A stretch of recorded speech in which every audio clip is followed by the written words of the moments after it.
दुनिया में तमाम सारे बाबा हुए हैं, लेकिन बाबाओं के भी बाबा जिनके साथ में 5 लाख से ज्यादा उनके अनुयायियों ने बौद्ध धर्म को ग्रहण किया। यकीनन ये दुनिया में सबसे बड़ी बात है कि एक ऐसा मानव जो भारत की धरती पर पैदा होता है और एक ऐसा धर्म जो भारत की धरती पर होते हुए और पूरे विश्व के आज आधे से ज्यादा देशों में बौद्ध धर्म के अनुयायी हैं।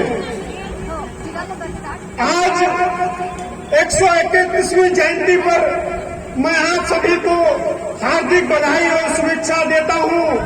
साथ ही कुछ व्यवहारिक बातों को आपके बीच में मैं शेयर करूंगा। तमाम सारे नए नौजवान युवतियां, युवक और हमारे पिता तुल्य अभिभावक के रूप में बहुत सारे लोग बैठे हुए हैं।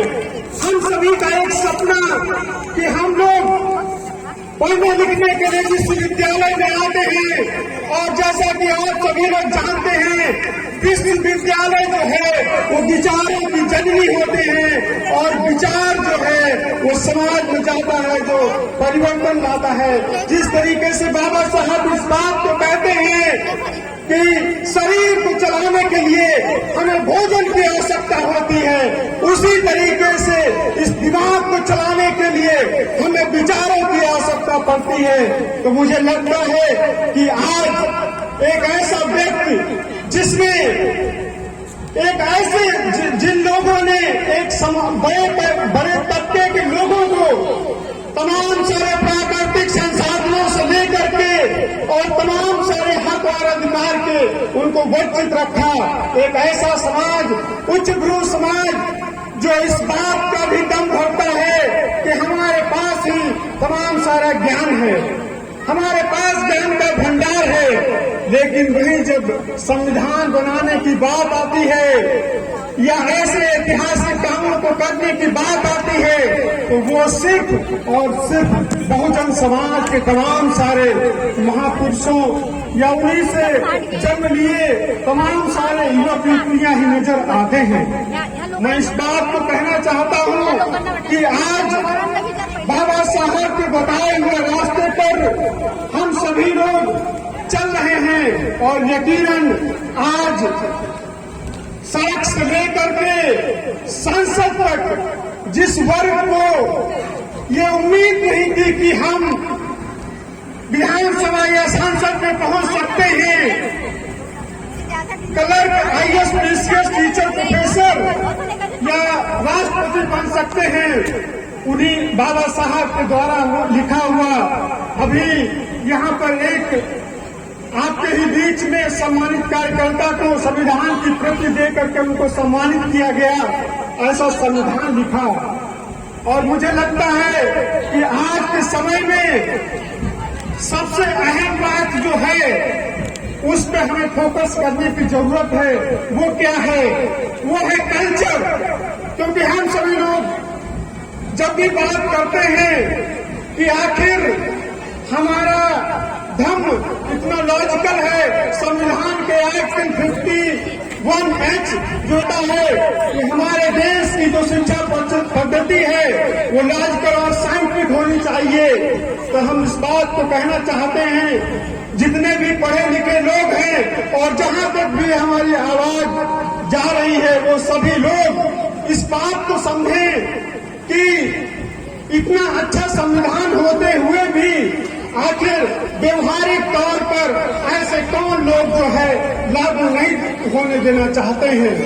क्योंकि आपने देखा होगा दिल्ली के जंतर मंतर पर इसी संविधान की प्रतियों को जलाया जाता है और बार बार ये बात होती है कि संविधान पे खतरा है, संविधान पे खतरा है। तो मैं इस बात को कहना चाहता हूँ, आपके घरों में अधिकतर लोगों के घरों में संविधान की प्रति होगी या किसी के घर में संविधान की प्रति नहीं है तो हिंदी और इंग्लिश में डेयर एक्ट भी आता है और हिंदी और इंग्लिश में संविधान भी आता है, तो उसको लेकर के पढ़ने की जरूरत है।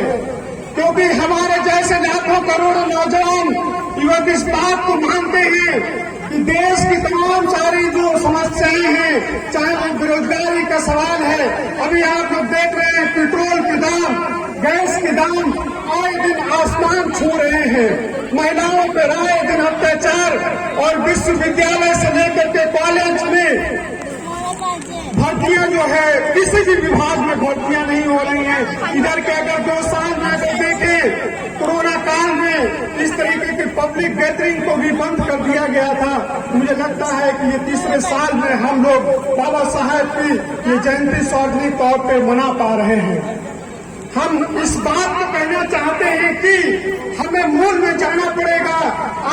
हम सभी लोग यहाँ पर इतने सारे लोग हैं, आखिर मैं बात कर रहा था कल्चर की। आखिर कल्चर को कौन बढ़ाएगा? एक तो कल्चर को बढ़ाने का काम हमारी माताएं बहनें करती हैं।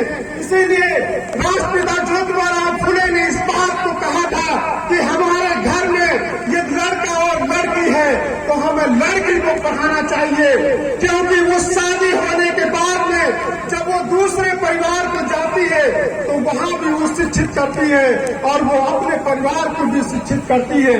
तो मुझे लगता है उसी काम को बाबा साहब ने बढ़ाते हुए और उसको इस लहजे में कहा कि जिस समाज की किसी भी समाज की प्रगति उस समाज में कितनी महिलाओं ने की है उससे मैं मापता हूँ।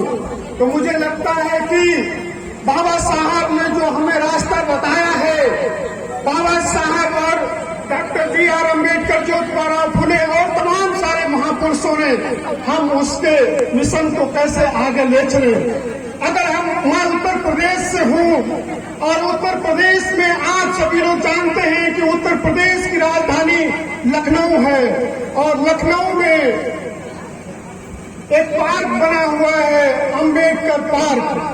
यकीनन कोई महाराष्ट्र या किसी भी प्रदेश या किसी भी देश से अगर कोई यूपी में आता है जो भी बाबा साहब के विचारों में उनको श्रद्धा है या संविधान को मानते हैं तो अपने काम को करने के साथ साथ कुछ समय निकाल करके अम्बेडकर पार्क को जरूर देखने के लिए जाते हैं। हम याद करें कि अम्बेडकर पार्क को किस के शासन काल में बना और उस शासन काल में सिर्फ डॉक्टर अम्बेडकर की ही नहीं, ज्योतिबा फुले, साहू जी महाराज, संत गाड़ के बाबा, बिरसा मुंडा और ऐसे तमाम सारे महापुरुषों की वहां पर आप देखेंगे कि मूर्तियों को स्थापित किया गया है। कुछ लोगों का ये सवाल हो सकता है कि हम लोग तो बौद्ध धर्म को मानते हैं तो मूर्ति को क्यों स्थापित करें। यकीनन अगर आज यहाँ पर डॉक्टर B.R. अम्बेडकर की प्रतिमा को स्थापित किया गया है या बुद्ध की प्रतिमा को या बुद्ध की मूर्ति को हम अपने घरों में ला करके रखते हैं, उसके सामने हम अपना बंधन या शीश झुकाते हैं तो सिर्फ जो तथाकथित तमाम सारी देश की मूर्तियां हैं उन मूर्तियों से इन मूर्तियों में बहुत अंतर है, क्योंकि वहां पर छल कपट, वहां पर आप देखते हैं कोरोना काल में तमाम सारे दरवाजे बंद हो गए थे और शिक्षा की बदौलत बाबा साहब का जो सबसे पहला स्लोगन है उसमें शिक्षित करो, संगठित करो, संघर्ष करो, यानी कि शिक्षित बनने के बाद में पढ़े लिखे और हॉस्पिटल बने। सिर्फ कोरोना काल में हॉस्पिटल ही खुले थे और तमाम सारे जो थे दरवाजे बंद हो गए थे। मुझे लगता है कि आप सभी को समझने की जरूरत है कि किसी के पेट में दर्द होता है, लोग कहते हैं कि वहां पर जाने से बहुत बड़ी दिव्य शक्ति है। तो मैं इस बात को कहना चाहता हूँ, इस देश में एक ऐसी स्त्री भी हुई है जिनको राष्ट्रमाता सावित्रीबाई फुले के नाम से जानते हैं। महिलाओं को पढ़ने का अधिकार उससे पहले क्यों नहीं था? 1848 से ही क्यों उनको बेड़ा उठाना पड़ता है और अपने पति के साथ में मिल करके उन्होंने इस कारवां को आगे बढ़ाया। और उसी में से आज यहाँ पर इस मंच पर भी आपने देखा जिस तरीके से ज्योतिबा फुले इस बात को कहते थे कि मंच पर जब तक स्त्री और पुरुष समान रूप से नहीं होंगे तो मुझे लगता है कि वो समाज सशक्त नहीं हो सकता है। तो इस बात को समझने की जरूरत है कि आखिर हमारे महापुरुषों ने कितना कल्चर पे बात की है। और डॉक्टर बी.आर. अम्बेडकर ने तो बौद्ध धर्म को इसीलिए अपनाया कि उन्होंने इस बात को समझा कि ये कितना साइंटिफिक है, कितना लॉजिकल है। आज जो बात हो रही है कि पर्यावरण को संरक्षित और बचाने की, ये पहले ही 2500 वर्ष पहले ही बात कर गए हैं तथागत गौतम बुद्ध। पशुओं की बलि जो दी जाती है, इसको बचाने के लिए तथागत गौतम बुद्ध पहले ही कह गए हैं। उन्होंने इस बात को कहा कि समाज में तमाम सारी जो भ्रांतियां, अंधविश्वास, पाखंड है, उसके लिए आप लोग सवाल खड़ा कीजिए। क्योंकि उन्होंने सबसे पहले नर बलि जो दी जाती थी, पशु बलि दी जाती थी, उसके लिए सवाल खड़ा किया। यकीनन आज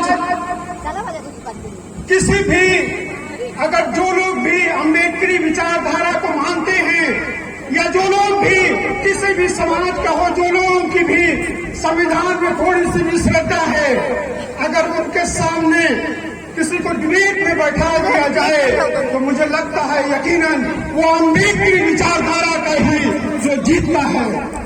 ये एक ताकत है अम्बेडकरी विचारधारा को लेकर के। यकीनन हमारे बहुत सारे लोग कुछ शब्दों में भ्रमित हो जाते हैं कि बाबा साहब ने दलित को नहीं कहा, हमें स्पष्टता को बोलना चाहिए। प्रोफेसर विवेक कुमार सर हैं जेएनयू के सोशियोलॉजी डिपार्टमेंट से, वो इस बात को कहते हैं कि जो दलित शब्द है आज के समय में वो ग्लोबल कम्युनिटी का, यानी कि दलित की बात अगर उत्तर प्रदेश में होती है या महाराष्ट्र या एमपी या किसी भी प्रदेश में होती है तो वो पूरा एक कम्युनिटी को रिप्रेजेंट करता है और उसमें तमाम सारे जाति धर्म के लोग जो है आ जाते हैं। तो मुझे लगता है कि आज के समय में बहुत सारी बातें हैं जिन पर हम सभी का ध्यान जाना चाहिए। तो सबसे प्रमुख बात, आप सभी लोग इस बात को देखते होंगे टीवी चैनल से लेकर के प्रिंट मीडिया में भी आए दिन कि लोग हिंदुस्तान हिंदुस्तान की बात करते हैं। अगर आप में कुवत है, आप में अगर सवाल करने की हिम्मत है, तो आप बताइए कि बाबा साहब बी.आर. अम्बेडकर द्वारा लिखा हुआ संविधान को यदि आपने पढ़ लिया होगा तो आर्टिकल 1 इस बात को कहता है कि इंडिया डॉट इज भारत। तो मुझे लगता है कि वो हिंदुस्तान को जो है नहीं बोलते। तो मुझे लगता है कि आज के समय में हम सभी को सवाल करने की जरूरत है, क्योंकि यहाँ पर अगर मैं खड़ा हूँ तो उसमें 2 महत्वपूर्ण तारीखों का योगदान है। वो कौन सी तारीखें हैं? पहली तारीख 6 अक्टूबर 1960, जिस दिन आईपीसी बना। आप सभी लोग जानते हैं आईपीसी से पहले किस तरीके का यहाँ पर नियम कानून चलता था, लेकिन आईपीसी बनने के बाद में अगर किसी ने किसी की हत्या की है तो उसके लिए भी 302 का कानून के तहत सजा मिलती। और दूसरी तारीख है 26 जनवरी 1950, जिस दिन इस देश में यानी कि भारत में बाबा साहब द्वारा लिखा हुआ संविधान घोषित हुआ, तो वो लागू हुआ। इसी तरीके से माननीय काशीराम इस बात को कहते हैं कि मनी, मीडिया और माफिया, यानी कि हमें आज तमाम सारे लोग जो अम्बेडकरी विचारक हैं वो तमाम सारे टुकड़ों में बटे हुए हैं। मैं आज बाबा साहब के 131वीं जयंती पर सेलू में इस बात को कहना चाहता हूं कि हमारे आपके आपसे मतभेद जरूर हो सकते हैं, लेकिन बाबा साहब के कारवां को बढ़ाने के लिए हमें ये तय करने की जरूरत है, क्योंकि हम बाबा साहब की जयंती को आज सेलिब्रेट कर रहे हैं और आज हमें इस बात को पढ़ लेने की जरूरत है कि जब हम नहीं रहेंगे तो क्या 131 या 50 या 100 साल बाद हमको याद किया जाएगा कि नहीं। ये आज तय करने की जरूरत है। इन्हीं चंद शब्दों के साथ मैं अपनी बात को समाप्त करना चाहता हूं, क्योंकि बातें तो बहुत सारी हैं हमारे बीच में, और भी वक्ता लोग हैं, वो लोग भी बात रखेंगे। अंत में 2 लाइनें कह करके मैं अपनी बात को समाप्त करना चाहता हूं। मिटा दो जुर्म की आंधी, यही आह्वान करता हूं। हक को छीन लो जबरन,